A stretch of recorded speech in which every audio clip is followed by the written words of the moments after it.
Operation Warp Speed essentially proposed that we were going to hit this 20 million vaccines by the end of the year. We are 18 million short of that at this point, about 2 million vaccines being doled out. There is no state funding in any of this relief bill, and yet you have the president tweeting out early this morning, essentially, look, we've made these vaccines, we've given it to the states, and now our hands are clean. So what's going on here? Where is the disconnect? Yasmin, this is exactly how President Trump has led or failed to lead our federal response to this pandemic for months and months. He would say, we have a federal stockpile of PPE. Here it is. States, come and get it. And there wouldn't be enough PPE for our frontline and essential health workers. He'd say, I'm going to deliver the best tests for this pandemic ever, and then utterly fail to manufacture and deliver those tests. He has blamed states for their failure to actually deliver care to their citizens when this is a federal responsibility. We are in the midst of the worst public health crisis of our lifetimes, and President Trump, instead of being a good role model and saying don't travel during Thanksgiving and Christmas, is golfing, tweeting, indulging himself in conspiracy theories about how he actually won the election that he lost 8 weeks ago, and failing to deliver real results to this pandemic. 3 weeks from now, President-elect Joe Biden will have a very different approach. He will show what real federal leadership means. But by then, we will be in the throes of the worst pandemic that we've seen since it began. It did not have to be this bad.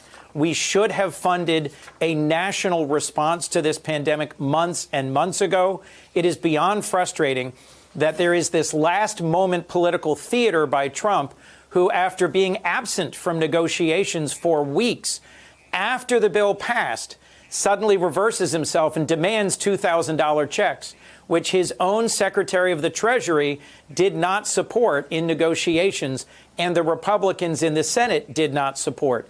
So frankly, for folks who are watching, who may be frustrated at the lack of clarity, let me boil it down for you. For 8 months, Democrats have tried to deliver broader, bigger, more timely response to Americans in need, and Republicans in the Senate have blocked those efforts. At the last moment here, President Trump has finally signed a needed relief bill that will get $600 checks to over 150 million Americans. That's a positive. But this week in the Senate, we will go back and forth and fight over it. And ultimately, I am concerned we will deliver nothing more beyond the bill that's already been signed into law. You're not the only one concerned, right? There are millions of Americans here that are struggling. I actually tweeted out to a lot of people that are following me right now asking, did you get your relief payments this morning? Some folks saying they haven't necessarily gotten it. Other folks saying that it's in their bank, but it's pending deposit till January 4th, meaning it's not going to be cleared till January 4th. Right. Guess when rent is due? January 1st, not January 4th. Right. There are folks out there that have $20 left or nothing, insufficient funds in their bank accounts when they go to the ATM. They need that relief money now. And once again, I've kind of been harping on this all week, but I think it's important. We are up against the 11th hour once again. Why are we always here in which Americans are having to suffer and have so much anxiety in getting their bills paid and not getting things on time? Whereas even this relief funding that, thank God, got passed is still not available to them at this point. Yasmin, let me be clear. The bill that was passed by Congress, President Trump refused to sign it for more than a week, pushing back when unemployment checks will get out, pushing back when rent relief will get out, and pushing back when these stimulus checks will be distributed. For months and months over the summer and fall, the House, which had already passed a $3 trillion relief package, kept trying to get the Senate to take it up.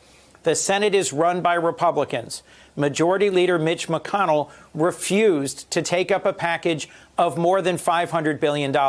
That's a huge difference between what the House passed and what the Senate was ever willing to consider. It was only when a bipartisan group of 8 senators, equal numbers of Republicans and Democrats, moved forward that we got the $900 billion package, which then Trump held up. So it has been enormously frustrating. I know you don't. And frankly, President-elect Biden is going to face a very tough situation when he becomes president in 3 weeks.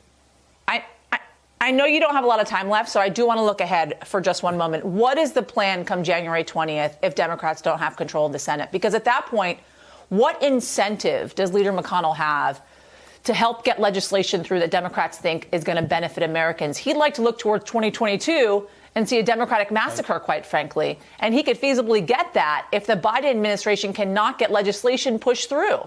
And McConnell will have the power to block that if, in fact, the Republicans still have control of the Senate. What is the plan?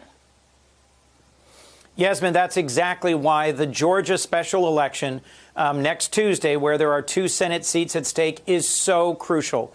If Republicans still control a majority in the Senate, I'm afraid we may see a replay of what happened in 2009, where they refused to deliver the kind of robust and broad relief that then President Obama was seeking in the middle of a deep economic recession.